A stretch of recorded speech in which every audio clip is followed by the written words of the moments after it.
नमस्कार दोस्तों। अब हम पढ़ने जा रहे हैं हिस्ट्री का 4th चैप्टर जिसका नाम है फॉरेस्ट सोसाइटी इन कॉलोनियलिज्म। तो दोस्तों, आज हम इस वीडियो में इस चैप्टर का पार्ट 1 कवर करेंगे। इस वीडियो में हम सबसे पहले पढ़ेंगे फॉरेस्ट सोसाइटी के बारे में और बाद में हम जानेंगे डिफॉरेस्टेशन के बारे में। तो चलिए दोस्तों, सबसे पहले पता लगाते हैं कि फॉरेस्ट क्या होता है। फॉरेस्ट यानी कि a land covered with trees. Forest में तरह तरह के जीव जंतु व पेड़ पौधे होते हैं। फॉरेस्ट हमारे एनवायरनमेंट को भी बहुत सी जरूरत की चीजें प्रदान करता है, जैसे timber, bamboo, charcoal, food, fuel, साफ हवा इत्यादि। So forest basically helps us to live. Forest हमारे साथ साथ पूरे प्लैनेट को भी जीने का सहारा देता है। कैसे?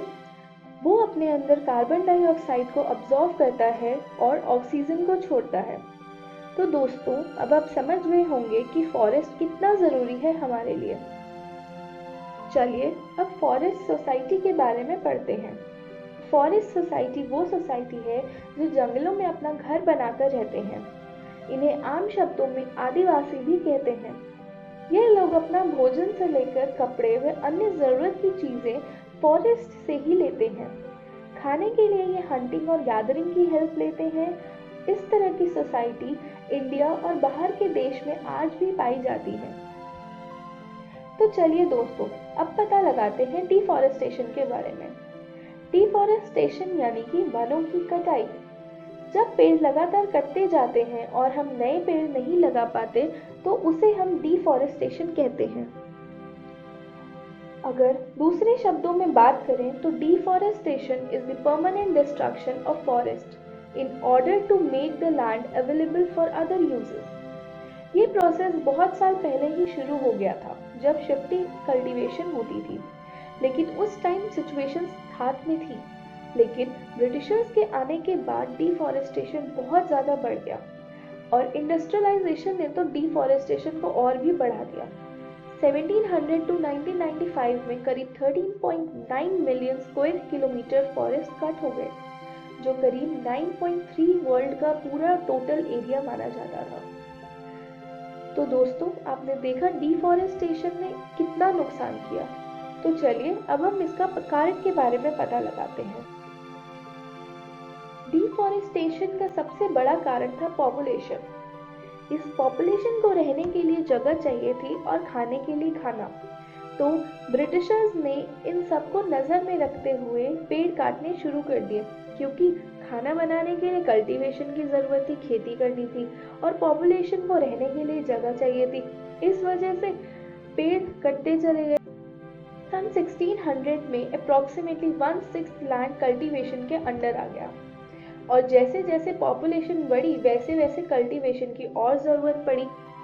19वीं सदी में ब्रिटिशर्स चाहते थे कि टी और कॉफ़ी जैसी कमर्शियल क्रॉप्स का भी कल्टीवेशन किया जाए और इन सब के लिए इस देश की लैंड सबसे ज़्यादा यूज़फुल थी।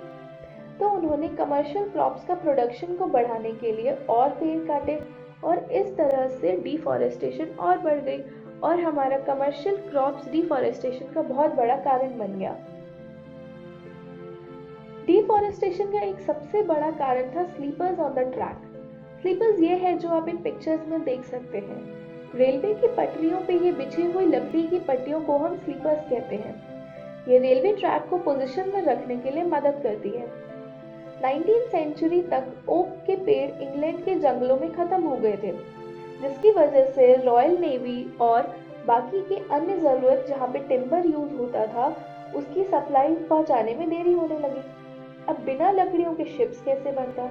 इस वजह से 1820 में जब ब्रिटिशर्स ने एक्सप्लोर किया तो उन्होंने इंडिया में भारी मात्रा में ओक ट्री मिला।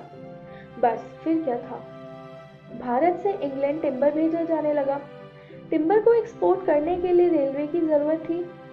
1850 में रेलवे ने नई डिमांड बढ़ा दी टिम्बर की और 1860 में रेलवे नेटवर्क तेज़ी से बढ़ने लगा और इसी कारण अनगिनत पेड़ कटते चले गए और रेलवे ट्रैक के आसपास के पेड़ तो तेज़ी से ख़त्म होने लगे।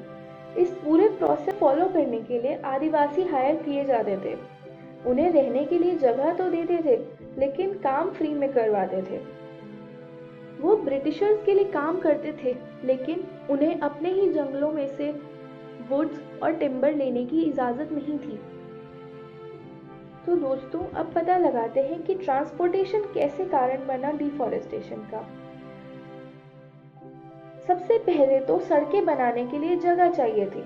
इस जगह को बनाने के लिए पेड़ काटने थे, क्योंकि लकड़ियों का इंपोर्ट एक्सपोर्ट ट्रक से ही होना था और trucks needs more space to pass by. जैसे ही ट्रांसपोर्टेशन डिपार्टमेंट ने यह काम अपने अंडर लिया, वैसे ही उन्होंने पेड़ काटने और शुरू कर दिए, ताकि और चौड़ी सड़कें बन सके और ज़्यादा से ज़्यादा ट्रक्स निकल सके। और इस तरह से बहुत ही तेज़ी से पेड़ की संख्या कम होने लगी। तो दोस्तों, आपने देखा कि कैसे ट्रांसपोर्टेशन कारण बना डिफॉरेस्टेशन का। इसी तरह प्लांटेशन भी डिफॉरेस्टेशन का एक बहुत बड़ा कारण था।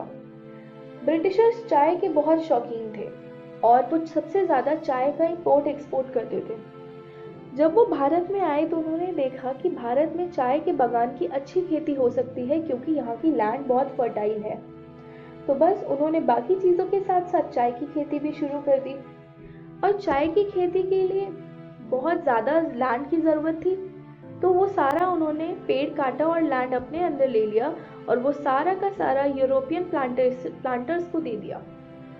तो इंडिया की लैंड पर यूरोपियन प्लांटर्स चाय की कल्टीवेशन करते थे और ये सारी चाय यूरोप में इंपोर्ट होती थी। और इस तरह से प्लांटेशन भी डिफॉरेस्टेशन का बहुत बड़ा कारण बन गया, जो सारा कुछ ब्रिटिशर्स ने करवाया। तो दोस्तों, आज की इस वीडियो में हमने पढ़ा फॉरेस्ट सोसाइटी के बारे और उनके कल्चर के बारे में, और बाद में जाना डिफॉरेस्टेशन के बारे में। इस चैप्टर को और अच्छे से समझने के लिए अपनी NCERT क्लास 9 की book India and contemporary world part 1 को ज़रूर पढ़ें। और अगले वीडियो में हम पढ़ेंगे कमर्शियल फॉरेस्ट्री के बारे में और उसके बाद उसके इफ़ेक्ट्स के बारे में। Thank you.